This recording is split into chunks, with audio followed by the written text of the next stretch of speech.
Bien, bueno, comenzamos a grabar, estamos entonces en vivo, vamos a comenzar la Mishnah, estamos en el capítulo 2, Mishnah 4, y vamos a comenzar ahora mismo, ahí se ve la Mishnah. Él solía decir,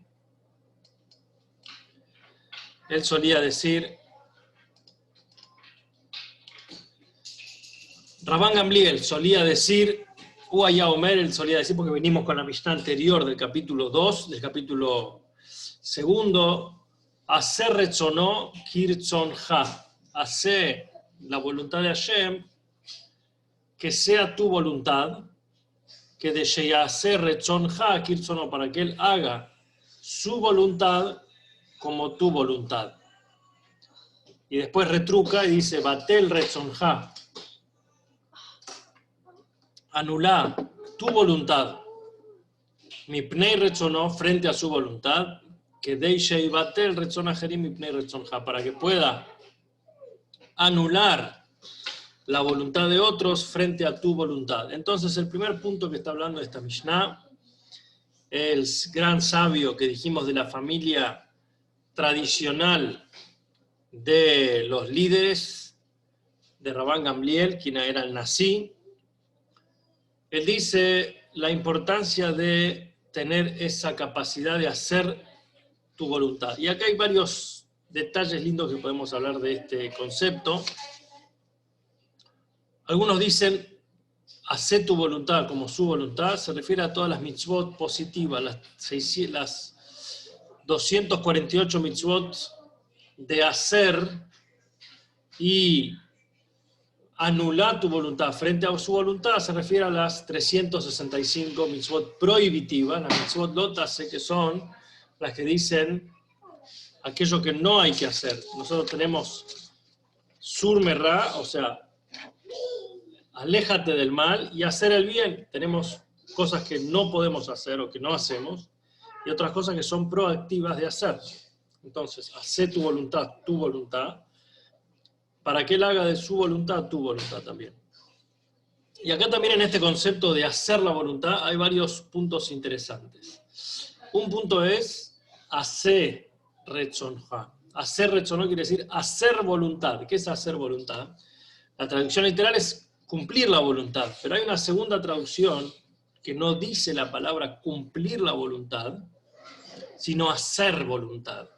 Y esto es, como decimos, o hacen la voluntad del Creador, que no tiene que ver con que cumplen lo que Dios les dijo que hagan, sino que fabrican un deseo y un nuevo razón, una nueva voluntad. Nosotros vimos también en la clase de Cábala que voluntad era el propósito, la motivación, el motor de la persona. Entonces, si el destino dice hacer esto es lo que era la voluntad de Dios, y uno a través de su esfuerzo logra transformar ese destino y ese deseo. Un ejemplo sería, a veces uno acepta el destino sin quejarse, ¿no? O acepta el exilio, el galut, la situación actual, sin quejarse. Y a veces uno tiene que decir, no, tenemos que pedir, por ejemplo, pedir para Mashiach, pedir que la situación cambie. Uno no tiene que resignarse, sino que justamente hacer la voluntad es no hacer de la voluntad de Hashem tu voluntad, sino crear la voluntad de Hashem como tu verdadero deseo, para que cuando Él haga, para que se yatzer rechonja, para que Él haga tu voluntad, va a ser como Él quería. En realidad era como el que dice, estaba esperando que le pidan. O sea, la voluntad profunda que Él tenía, a pesar de que frente a nosotros se encontraba el desafío, y a través de nuestro pedido y de nuestra intervención se logró transformar ese pedido, ahora es una nueva voluntad, un ratzon hadash, una nueva voluntad. También eso era el deseo profundo, que nosotros lo generemos, esa nueva voluntad.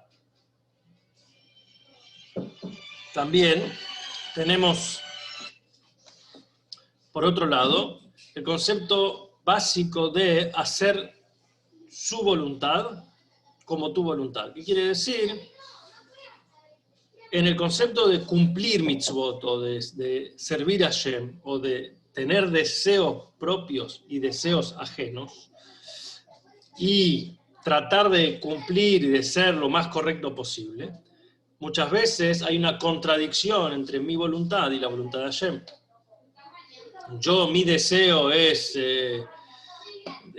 ir a comer o ir a hacer algo que no pertenece o que no corresponde.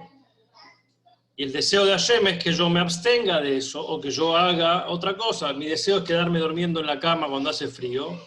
Y tal vez el deseo de Hashem es que yo me levante temprano y haga tefilá. Ahora, hacer su voluntad como mi voluntad es porque vos podés hacer las cosas a la fuerza. Vos podés hacer las cosas por obligación. Y lo vas a cumplir. Pero está hacer las cosas con deseo. Y esto es lo que nos está pidiendo acá. Otra explicación. Hacer las cosas porque esa es la voluntad, con mi propio deseo, y es algo completamente diferente. Cuando uno hace las cosas porque quiere, entonces tiene otra motivación, otra fuerza, otro ímpetu. Y cuando vos vas a transformar su voluntad como tu propia voluntad, entonces también vas a tener la fuerza de que su voluntad facilite tus cosas en el resto de los asuntos.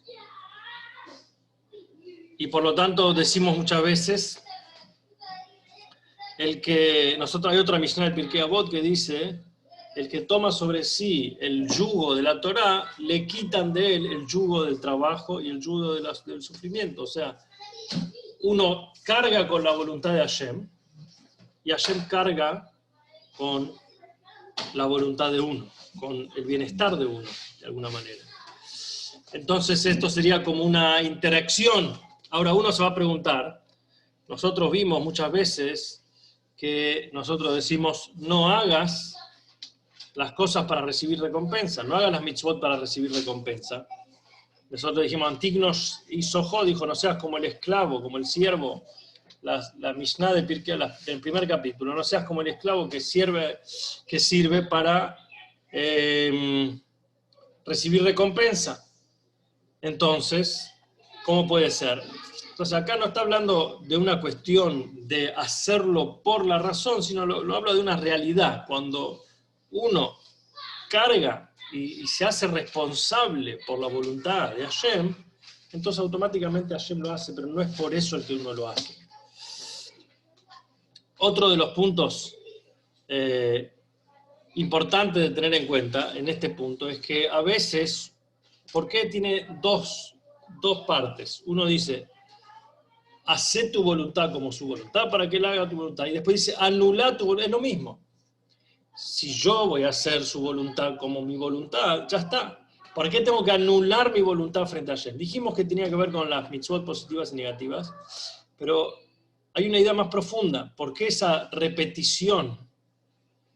Y acá también está hablando de otra cosa, algo muy interesante.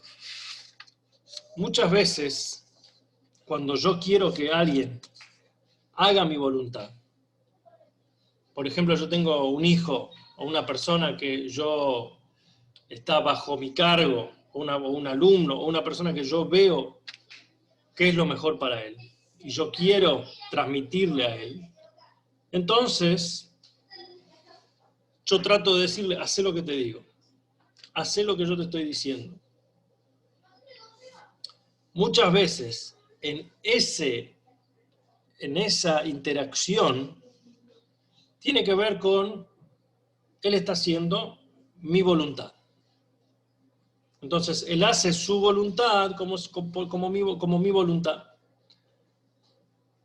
Pero, durante la primera infancia, él no tiene otro deseo, otras ganas de hacer otra cosa. Por lo menos lo que le dijimos hace. Hay un momento, llega la adolescencia, llega el momento de la pubertad, y viene la rebeldía. Y en esa rebeldía adolescente, él ya no quiere hacer lo que yo quiero. Entonces entra en juego vamos a decir, no de tal manera, pero una lucha de poderes, una división, ahí se pone a prueba esa autoridad. Ya no es hacer mi voluntad, tu voluntad. Ahora él tiene otra voluntad. Y una voluntad que se opone a mi voluntad. Pero a veces ese deseo adolescente lo puede llevar a hacer una tontería. Lo puede llevar por el mal camino. Este es un ejemplo nada más, un modelo del concepto de respetar una jerarquía, de respetar, ver las cosas de lo que es una autoridad. Y a pesar, y ahora, en ese desafío, en ese conflicto, si el hijo, el adolescente, anula su voluntad frente a mi voluntad, para que yo anule la voluntad de otros frente a tu voluntad. Acá entra otro concepto, ¿sí? Entonces, por ejemplo, una idea es una persona que nació de una familia religiosa, que toda la vida fue y se mantuvo, por ejemplo, con una dieta kasher.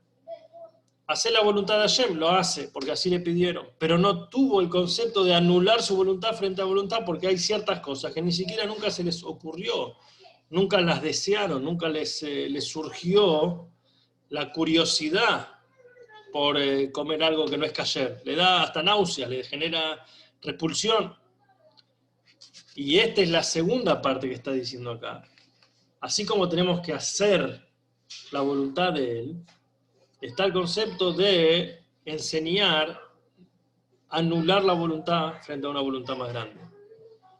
Entonces, no, hay una cosa que es lo que está permitido, y hay algo que es cuando se opone algo frente a eso, que puedas tener la capacidad, la grandeza de anular tu voluntad frente a su voluntad. Y más profundo, hablando del nivel Hasidut, hay dos niveles de la manera que el ser humano se puede anular frente a Hashem, frente a Dios. Uno es Bitul Bemetziut, anular la existencia, o sea, yo me anulo.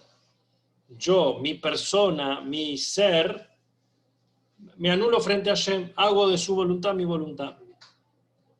Y después hay un segundo nivel que es más profundo, que es ser como un embudo, ser como algo transparente que se llama Bitul Bemetziut. Directamente no es uno anularse, sino que se anula completamente.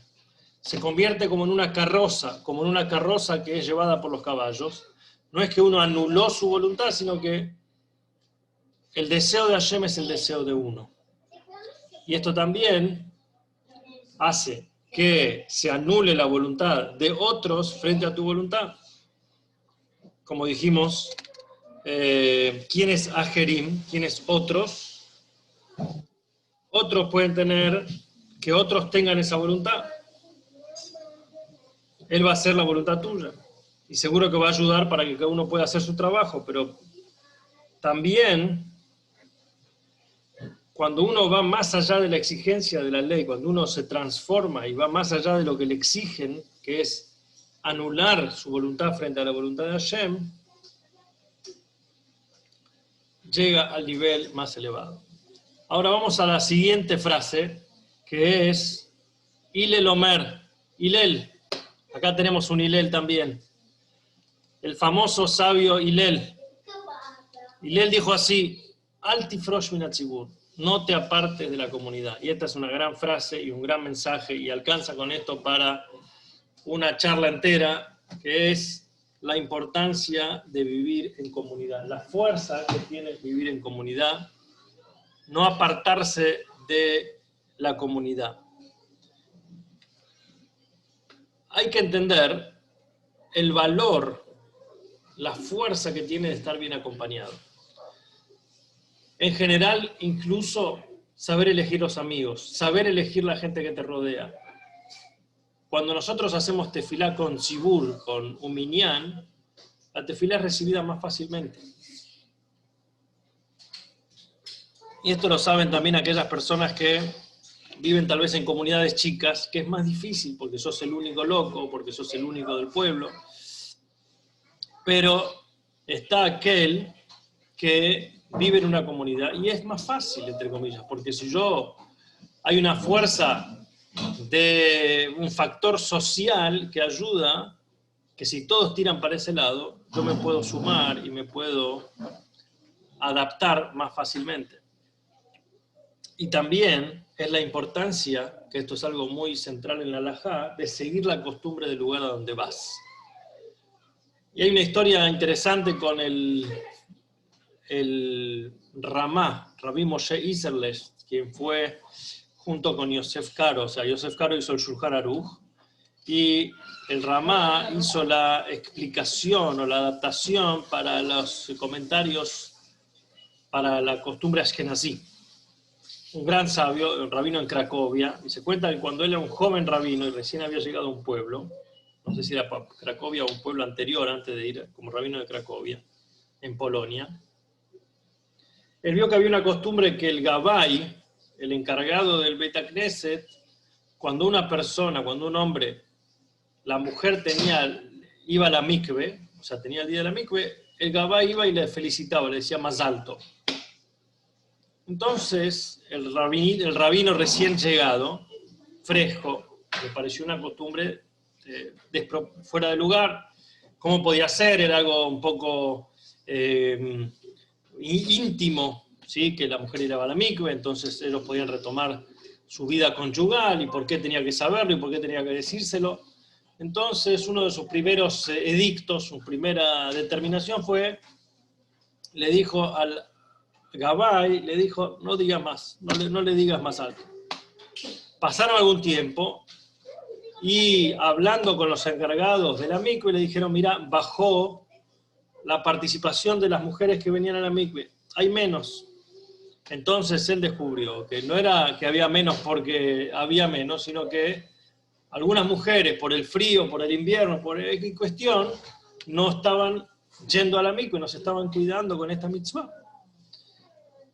Entonces él entendió que muchas veces cuando uno llega a una comunidad o llega a algún lugar y hay ciertas costumbres, y esto es muy común, las costumbres tienen un sentido que a veces no entendemos en el primer paso, en la superficie, cuál es el propósito de esa costumbre.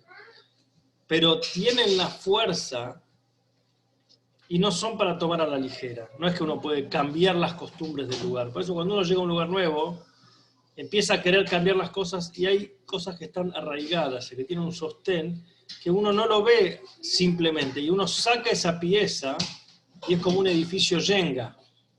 O sea, hay un juego de Jenga que uno puede sacar piecitas de madera. Si uno saca la pieza incorrecta, se desmorona el edificio. O sea, produce un efecto colateral que uno no sabe qué sostenía esa costumbre. Y por eso también, en la práctica, hay muchísimas cosas que en la halajá, en la ley judía, se apropiaron, se hicieron parte de la Torá por empezar como una costumbre. Como decimos, Minag Israel, Torah, una costumbre de Israel, ya es Torah. Entonces, Altifrosh Minat Zigur, no te separes de la comunidad ignorando sus problemas. Primero, no vivir solo. No apartarse del resto. No hacer rancho propio, como se dice. Tenés que involucrarte en las cosas. Segundo, la fuerza y el aporte y la facilidad, lo que facilita vivir en comunidad. Y tercero, no trates de modificar sin conocimientos o con muchísima cautela las costumbres de una comunidad. Porque tienen maneras y funcionamientos que a veces uno desconoce. Por eso también cuando uno llega a un cierto lugar, tiene que adaptar las costumbres del lugar. Uno llega a un cierto templo, tiene que hacer con la costumbre de ese lugar. El sidur que ellos rezan. Y que sabemos, hay un sidur que dice así, un sidur que dice así.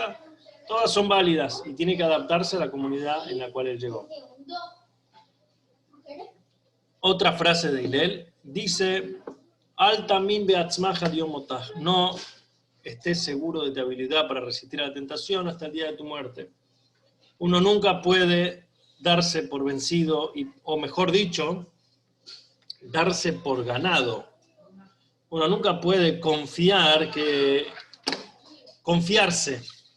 en sí mismo, decir ya está, ya estoy superado, nada me va a pasar, o esto ya lo tengo solucionado, sino tiene que desconfiar de sí mismo hasta el último día, no confiarse hasta el día de su muerte, y por eso hemos visto, incluso como lo vimos alguna vez, que Rabbi Yehuda Nasi, el autor de la Mishnah, dijo, está el que adquiere su mundo en un día, en una hora, como había un sabio que toda la vida pecó, y el último día de su vida hizo teshuvá y fue aceptado. Y también está aquel que pierde todo en el último día, como un sabio que fue durante 80 años Kohen Gadol y al último tiempo se juntó con las líneas subversivas de los saduceos y terminó muriendo como una persona lejana, alejada de Hashem. Y está el que pierde su mundo en un solo día. Es como construir una reputación puede tardar años, 40 años o más, o toda una vida, y destruirla puede durar 5 minutos. Entonces no confíes en ti mismo hasta el día de tu muerte. Otra frase central, importantísima, conocida y muy importante: no juzgues a tu prójimo hasta que llegues a su lugar. Alta dinet haveraj, como no juzgues a tu prójimo, a tu compañero hasta que llegues a su lugar. Entonces, primero, básicamente, nunca lo puedes juzgar. Juzgar, no se puede, hay una frase que es: aquel que juzga no entiende, y aquel que entiende no juzga. Nunca puedas entender plenamente lo que está pasando. Por lo tanto, el prejuicio y juzgar las cosas superficialmente son negativos. Es algo negativo. Nunca vas a poder llegar a la exacta situación en la cual está. Hay una historia que cuenta la Gemara, que una vez el rey de Israel, Menashe, quien fue un rey idólatra, pecador y muy pendenciero, bastante perverso en la historia como lo relata el Tanaj, se le apareció a Rab Ashi, uno de los autores de la Gemara, en un sueño, y lo desafió con una pregunta de Torah. Y Rab Ashi no sabía cómo contestar, y Menashe le trajo una respuesta maravillosa, y Rab Ashi quedó impactado y dijo: si sos tan sabio, ¿cómo puede ser que eras un adorador de ídolos? ¿Cómo puede ser que hacías avodah zará? Idolatría, algo tan obvio, tan sencillo. Y Menashe le dijo: si hubieras vivido en mi generación, te hubieras levantado el manto, la túnica, para salir corriendo para practicar la idolatría. No hubieras podido resistir la tentación ni un poquito. Entonces Rab Ashi entendió que en los tiempos de Menashe la tentación de hacer idolatría era tan fuerte que ni siquiera un hombre extraordinario y conocedor de la Torá, incluso más que él, podía sobreponerse. Entonces, cuando ves que alguien actúa mal, no te apresures a juzgarlo, no te apresuras a sacar un veredicto. Es probable que no entiendas qué lo motiva a actuar así. Seguramente no vas a entender por qué él actúa así. Tal vez por su crianza, por su naturaleza. ¿Cómo podés saber que vos lo podrías haber hecho mejor que él? Y por eso es importante entender lo que pasa con el otro y no apresurarse a juzgar. Hay otro maíz con